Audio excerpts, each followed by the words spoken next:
j'aurais pu épouser une japonaise. Et puis, en général, au Japon, un japonais épouse une japonaise. Mais j'ai épousé une femme qui était, par hasard, une Belge. Dès le début de notre mariage, mon mari m'a dit « Je ne te sens pas une étrangère dans les rues ». Et moi-même, si je n'avais pas aperçu le regard des Japonais me fixant, je ne me serais pas sentie étrangère. Bien que de temps en temps, j'ai pu réaliser que oui, j'étais grande et blonde et eux étaient petits et noirs. Des milliers de jeunes Françaises, Suissesses, Canadiennes, Belges ou Luxembourgeoises ont épousé des étrangers qui les ont emmenés vivre dans leur pays. Qui, mieux que ces émigrés par amour, saurait nous parler de ces pays dont elles ont fait leur deuxième patrie, sans toutefois oublier leur éducation d'origine. C'est le cas de mademoiselle Van Melkebek, qui, pour être tombée amoureuse d'un professeur de littérature japonais, est devenue une dame de Tokyo. Quand je suis arrivée à l'aéroport de Haneda, quand je suis arrivée au Japon, j'ai débarqué pour la toute première fois, j'étais évidemment très émue et puis j'essayais de reconnaître mon mari parmi cette foule de petits Japonais. Et puis tout d'un coup, je vois mon mari s'avancer vers moi avec un énorme bouquet de chrysanthèmes. Alors, choc incroyable, parce qu'enfin, le chrysanthème pour nous, ça représente la fleur de la mort. Et pour lui, c'était le chrysanthème japonais, c'était la bienvenue. Alors, dès les premières secondes, dès le débarquement au Japon, c'était un autre monde.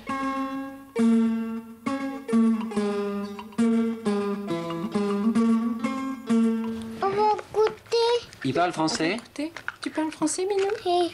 Tu parles un peu japonais aussi? Oui. Oui? Un peu japonais. Un petit peu japonais? Oui. Comment t'appelles-tu? Bien. Onamayomi. Je suis Monsieur Kami. C'est ton nom japonais, ça?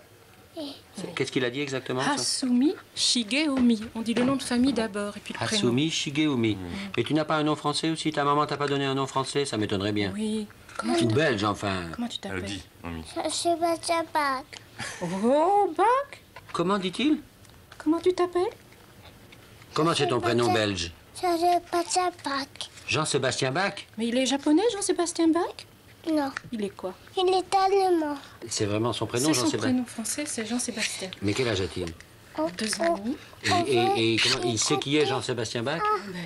On ne veut pas qu'il l'oublie tout à fait. Il connaît beaucoup de gens comme ça, dans la littérature ou la musique? Il en connaît quelques-uns. Il commence, hein. Puis les 2 lapins sur ta tasse, ils s'appellent comment?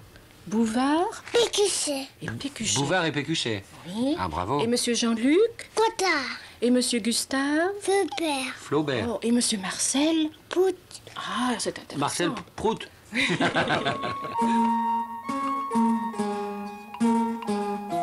Fatalement, un jour, il choisira... Il y aura une des 2 civilisations qui lui sera plus proche. Comment trouvez-vous cette ville? Vous aimez? Eh bien, à vrai dire, je n'aime pas. Tokyo me semble monstrueux. Trop de mouvements, trop de bruit, trop de foule. Et puis c'est laid. Je me souviens de l'Europe, de l'Italie. Évidemment, on ne peut pas tout avoir, un développement économique incroyable. Et en même temps, la beauté des rues ou la beauté de la ville.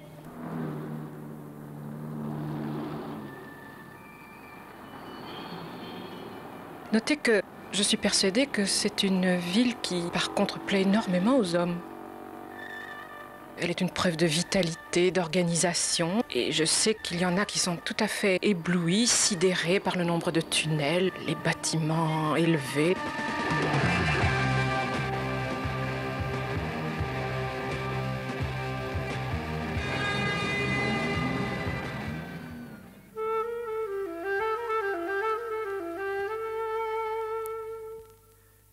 J'attendais beaucoup du spectacle extérieur du Japon. Probablement que je suis mal disposée vis-à-vis de ces petites rues. Moi, elles me semblent sordides. Mais regardez, en Europe, on les fait courir sous terre, non, les fils électriques, tandis qu'ici, ça défigure le paysage. Ça fait ville faite à toute vitesse, et puis... Enfin, ça ne vous plaît pas du tout? Non, pas du tout.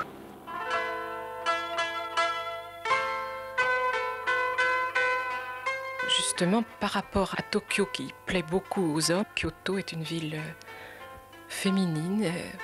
Parce que Plus de charme immédiat, et puis tous les vestiges anciens vous parlent et vous séduisent.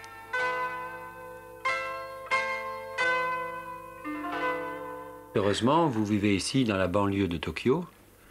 Oui, si l'on veut, parce qu'enfin, nous ne sommes pas encore dans la banlieue. C'est Tokyo même qui est énorme. Je ne crois pas me tromper en disant que les loyers sont les plus élevés du monde. C'est-à-dire qu'il y a tellement de personnes qui veulent vivre au même endroit que fatalement les prix sont incroyables. Oui. Et la vie est chère? Oui, la vie est chère, mais enfin, ici, cher c'est-à-dire on travaille beaucoup pour n'avoir pas tellement d'argent. Mais on l'a dit qu'au point de vue niveau de vie, c'était la 20e place dans le monde. Ils doivent supporter beaucoup plus de choses, mais enfin, justement, c'est une de leurs caractéristiques. Ils supportent. Le Japon a l'air embarqué dans une course folle vers le progrès et le modernisme. C'est incontestable, mais il n'y a pas que le progrès industriel. Il y a des gens qui sont lents et qui sont rêveurs, qui sont poètes. «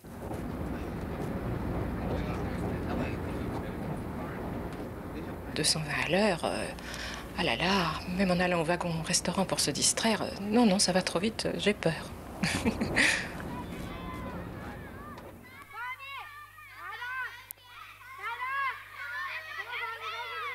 Il paraît qu'ils se sont pris d'une folie pour le baseball. Oui. Ah oui, oui, alors ça, je dois dire que mon beau-père, chaque soir, c'est le baseball, le baseball. Enfin, et le golf aussi, il paraît que c'est devenu une... Oui, probablement que le golf, il y a le côté nature qui leur a plu aussi. On marche beaucoup dans des grands espaces verts et ils sont très adroits. Ça, évidemment, manuellement, ils sont extrêmement adroits, ça, c'est pas nouveau.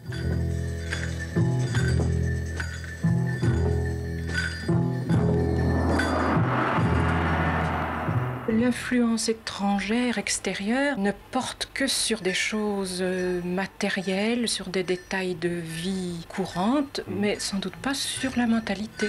Leur base est suffisamment riche et personnelle, et puis ils croient que ce sont les meilleures traditions. Depuis l'Europe, quand on pense japonais, on a tout de suite un attirail qui vient à l'esprit. Un mélange de zen, d'aïkido, de judo, de tireur à l'arc un peu mystique, des choses comme ça. Vous voyez ce que je veux dire? Ah oui, alors. Qu'est-ce qu'il en est de tout ça? Ça me semble comique.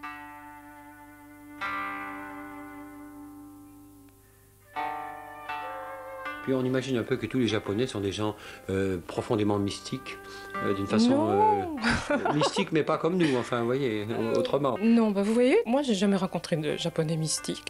Par exemple, j'ai jamais parlé de religion japonaise avec mon mari. On parle d'autre chose, non, vraiment, là, ça... Ni de zen? Oh non, non, non, surtout pas de zen. Oh là là, ce sont les Français ou les Européens qui définissent le zen, mais surtout pas les Japonais, non.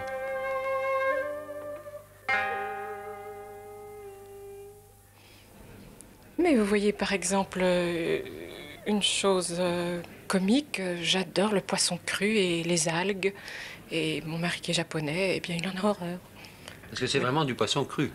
Ah oui, oui, oui. Cru, cru, cru. Cru, cru, cru, coupé en tout petits morceaux, et puis on le mange avec du riz, et moi je trouve ça délicieux. Et autrement, chez vous, d'habitude, vous mangez plutôt européen ou japonais? Mais un compromis, mais ce qui reste en tout cas, c'est qu'on mange du riz tous les jours. Mais par exemple, vous invitez des Japonais, ils vous répondent oui, avec plaisir, vous comptez dessus, et puis ils viennent pas. Alors, mon mari m'a expliqué que ce qui comptait pour eux, c'est de ne pas avoir dit non en face.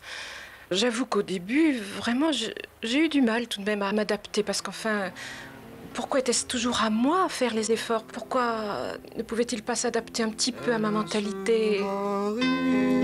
Mais pourquoi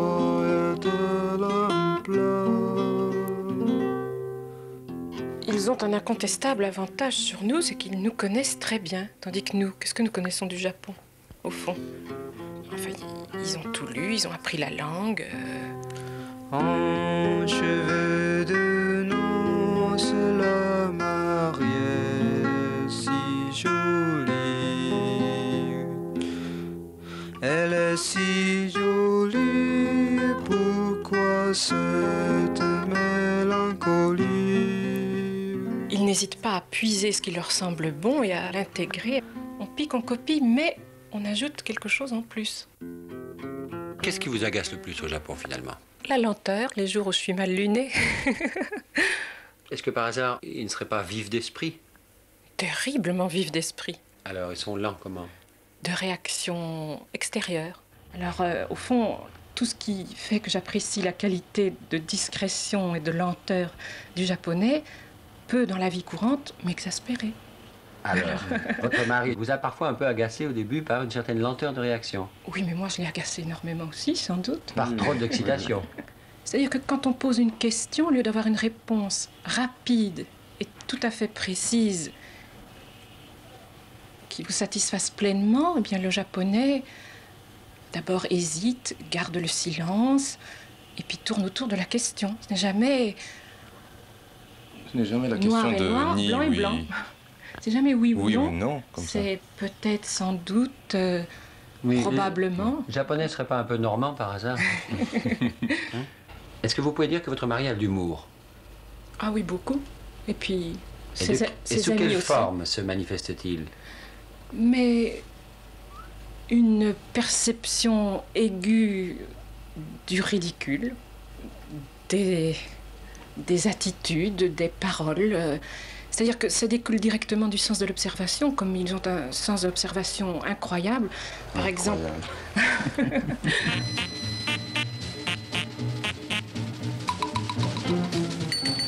tu te rappelles au début, dans les métros à Paris, je disais tu as vu cette dame en face, comme elle était ceci, comme elle était ça?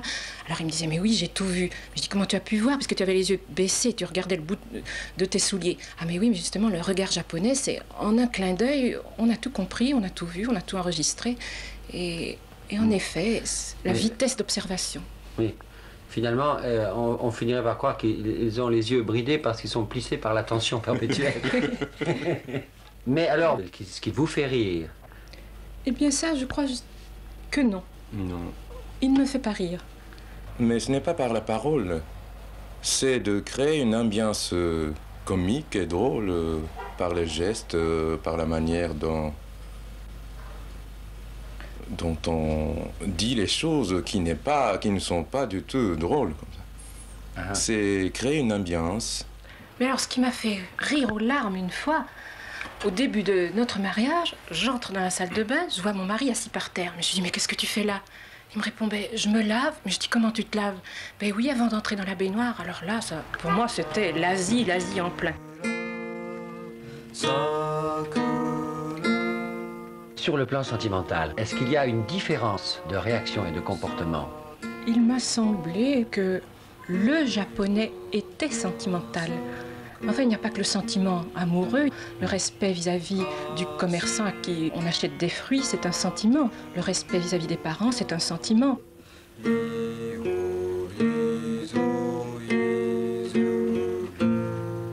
me semble que, par exemple, le français ou le belge ne valorise plus le sentiment. Au contraire, il le dénigre, il le méprise. Mais je suppose tout de même que la condition féminine n'est pas des plus joyeuses au Japon. C'est-à-dire, malgré tout, sans doute que c'est assez consenti de la part de la femme, mais enfin, elle me semble encore sacrifiée. Dans ce sens que son mari travaille, eh bien, elle doit rester seule. Vous me direz que ça se passe comme ça en Europe aussi, mais c'est un fait établi et on ne se penche pas sur la question. Il paraît que c'est une préoccupation typiquement latine de s'occuper des femmes, que les femmes représentent... Le grand sujet. Oui. Oui. Alors, pour les Japonais, il me semble que c'est secondaire. On pense au travail en premier lieu, mais on adore les femmes de loin, avec une distance. Donc vous lui donnez raison. Ce n'est pas une expression directe de s'occuper des femmes. Mais en somme, aussi souvent et autant, mais de loin. Mais adorer de loin, pour moi, Mais c'est alors, pas adorer. madame, vous pouvez dire je suis amoureuse de mon japonais parce qu'il est japonais? Au 80% de raison, c'est parce qu'il a le meilleur des qualités japonaises. Et vous, monsieur? Oui. Je ne connais pas très bien les Belges, mais je ne pense pas que ce soit pour la nationalité, ou bien par la sensibilité étrangère que j'aime ma femme. C'est une totalité de sensibilité, ou de sentiments, ou de la manière dont elle exprime les choses. Mais je crois que... Nous ne nous sentons pas Oui. exotiques l'un pour l'autre. C'est ça.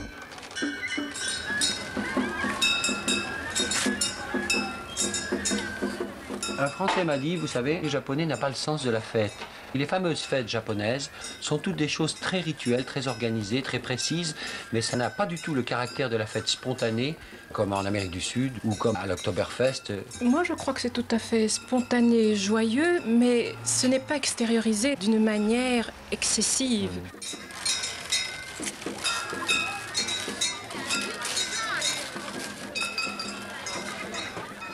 Mon mari dit que c'est du folklore facile et que, au fond, toutes ces fêtes ont perdu leur caractère véritable et en somme, ce sont beaucoup de singeries pour les touristes. Alors, je n'en crois pas un mot et c'est ce qui me plaisait dans l'idée que je me faisais du japonais, même avant de le connaître, c'est que on peut deviner une vie intérieure qui ne soit pas exprimée de but en blanc ou avec excès. Alors justement, c'est ce qui m'a plu chez mon mari, c'est ce côté discret, secret. Cette sorte de visage immobile qui n'en pense pas moins.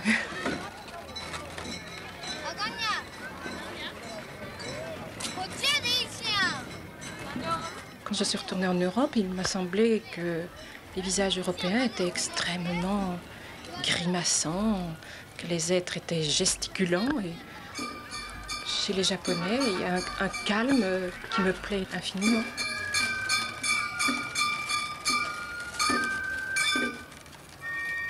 Est-ce qu'il vous est pas arrivé à certains moments de dire, tiens, une japonaise n'aurait pas eu cette réaction? Ça, je crois. Oui, oui. Par exemple, quand on est sorti de cinéma à Paris, où on a vu un bon film, moi, par la nature japonaise, moi, je garde le silence en pensant que ma femme appréciait de sa part dans son silence. Mais elle a commencé à parler immédiatement, telle image était belle, telle prise de vue était magnifique, tout ça. Alors, au début, ça m'a choqué un peu. Mais... Là, c'est... Oui, oui. Qu'il n'y ait pas une communion dans le silence, Oui. qu'on exprime ce qu'on ressent. Oui. C'est ça le choc. Si je vous demande si vous êtes heureuse, Mais je vous réponds très heureuse, le plus heureuse qu'on puisse être, mais d'autre part, je me sens être devenue un peu japonaise et au fond, votre question me surprend et me laisse sans voix parce qu'il me semble que c'est la chose même qu'on n'exprime pas, qu'on ne dit pas. Et peut-être que votre mari n'aime pas vous voir parler si longtemps pour exprimer des choses. oh, ça, il me le dira ce soir. Qu'est-ce que vous lui direz ce soir? Tu as trop parlé? Tu as bien été européenne? Non, je mets ma main seulement sur ses cheveux. Et au fond... Oui. Et ça veut dire quoi? C'est une critique? Non, de sa part, ça exprime et de ma part, j'ai à comprendre. Par exemple, c'est très difficile pour moi de dire « je t'aime » ou « je vous aime » parce qu'en japonais, ça n'existe pas. Ça n'existe pas une expression qui correspond exactement à « je vous aime »,« je t'aime ». Il m'a fait avancer beaucoup dans ce langage muet qui, d'abord, me semblait uniquement source de malentendus, d'agacement, de frustration. Et maintenant, eh bien, on se comprend, on n'est pas obligé de tout dire. Et au fond, plus on exprime, moins on dit, profondément. Voilà donc une Belge qui n'a plus la parole avec son mari japonais. Rassurez-vous d'ailleurs, elle s'arrange quand même pour avoir le dernier mot, la preuve. Alors ces jours-ci, ma femme me critique de parler un peu trop.